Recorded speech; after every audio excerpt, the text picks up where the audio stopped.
Merci, Monsieur le Président, Madame la Présidente.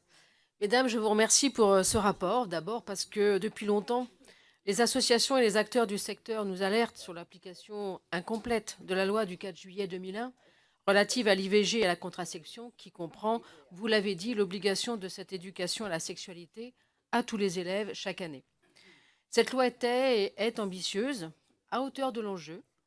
Nous, parlementaires, avons également choisi de la renforcer par la loi de lutte contre le système prostitutionnel, vous l'avez rappelé, qui prévoit qu'une information sur les réalités de la prostitution et les dangers de la marchandisation du corps est dispensée dans les établissements scolaires par groupe d'âge homogène et que les séances d'éducation à la sexualité doivent présenter une vision égalitaire des relations entre les femmes et les hommes et qu'elles contribuent à l'apprentissage du respect dû au corps humain. Nous avons également très récemment posé un autre temps, extrascolaire celui-ci. La commission spéciale en charge de l'examen du projet de loi Égalité et citoyenneté a mentionné explicitement que les 3 séances d'information à la santé créées par ce projet de loi à 16, 18 et 23 ans comprendraient un volet relatif à l'éducation à la sexualité. Je vous remercie également d'avoir posé l'enjeu de l'éducation à la sexualité au-delà de celui de la notion de risque. Oui, il y a des maladies sexuellement transmissibles, il faut tout mettre en œuvre pour lutter contre. Oui, la sexualité, c'est notamment la reproduction, mais c'en est une infime partie. Et ces 2 enjeux ne doivent pas constituer l'unique objet de l'éducation à la sexualité. La question des stéréotypes sexistes n'est que peu souvent abordée, mais ces stéréotypes tuent et ils font le lit des violences sexuelles, sexistes et homophobes.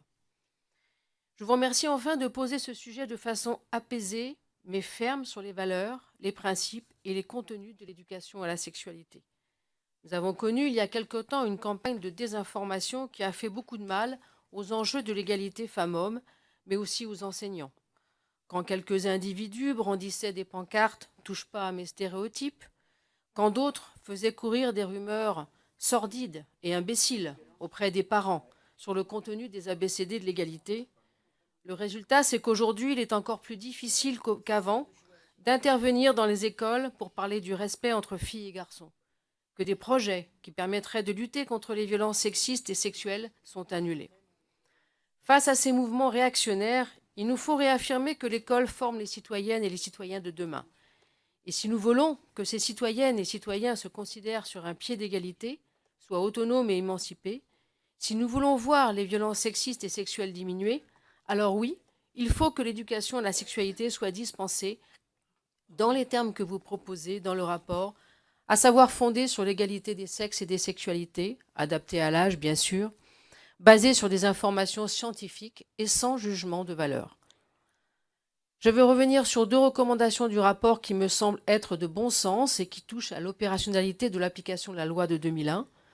Il existe des postes dédiés au sein de l'éducation nationale sur l'éducation à la sexualité, désignés par les recteurs, un réseau de référents à l'égalité filles-garçons, sur lesquels on pourrait s'appuyer et passer progressivement cette trentaine de postes à temps plein sur des postes de délégués académiques chargés de l'éducation à l'égalité et à la sexualité. On demande beaucoup aujourd'hui aux enseignants et aux établissements.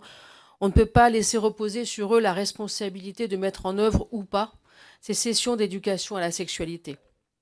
L'importance de l'enjeu implique donc d'avoir des personnels dédiés à l'animation de ces secteurs, à l'identification d'outils et d'intervenants à proposer aux enseignants et aux chefs d'établissement dans chaque académie. Vous proposez d'organiser la coordination des financements au niveau académique. Les acteurs du secteur sont confrontés à une multiplicité de microfinanceurs, l'ARS, Jeunesse et Sport, l'Éducation nationale ou la cohésion sociale. Il faut consolider et simplifier les financements, soit par un appel à projets dédiés, soit par la mise en commun de financements croisés. Et je vous suis là-dessus. Enfin, je voudrais, mes chers collègues, avoir ce matin une pensée pour Benoît de Groult, décédé hier, qui aurait été ravie de nous entendre échanger sur ce sujet à l'Assemblée nationale, elle qui a tant fait pour l'égalité entre les femmes et les hommes. Pour elle, l'égalité passait nécessairement par la maîtrise, par les femmes, de leur sexualité, par l'avortement bien sûr, mais aussi par la connaissance et la confiance de leur propre corps et de leur sexualité. Et je voulais lui rendre hommage. Je vous remercie.